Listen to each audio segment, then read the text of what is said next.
хоть раз слышали, чтобы одна из моих жен дала пресс-конференцию, либо написала заявление в милицию про меня. Того, что он многоженец, депутат кыргызского парламента Турсунбай Бакир особо не скрывает.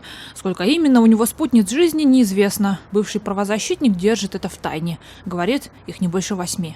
Если у тебя жена не может родить, если она тяжело больна, то зачем разводиться с ней? Ведь ты делаешь несчастной, столько лет прожить вместе, поэтому не надо расставаться с ней. Ты можешь взять с ее согласия еще одну жену, которая будет не только женой тебе, но и сестрой твоей предыдущей жене.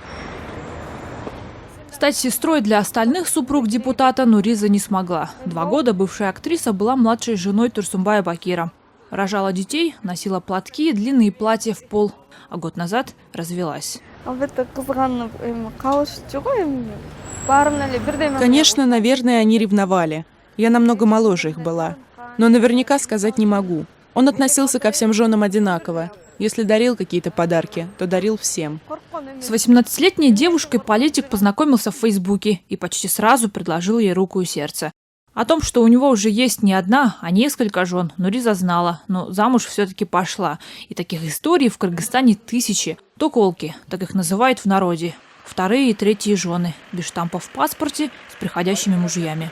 Я 2-я жена, хотя кто знает, может и 3-я, 4-я или 10-я.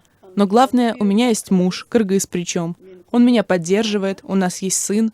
Некоторые не хотят рассказывать, а я могу. Роза Шакирова – известная в республике певица. Ведет светский образ жизни и свой выбор оправдывает далеко не религиозными взглядами. Лучше, чем выходить замуж за иностранца, быть 10-й женой кыргыза. Потому что надо увеличивать численность кыргызов. Нас и так мало. Сколько таких женщин хотели бы стать единственными женами, сказать нетрудно. Большинство. Для некоторых из них участь токолки не всегда приятна, а иногда и унизительна. Скандал вокруг ролика с участием бывшего муфтия Кыргызстана разгорелся больше года назад. Женщина на видео оказалась 2-й женой духовного лидера республики. Несмотря на то, что часть общества встала на защиту Рахматуллы Эгембердиева, его жене пришлось пережить сильнейший стресс, а сам глава муфтията лишился поста. Было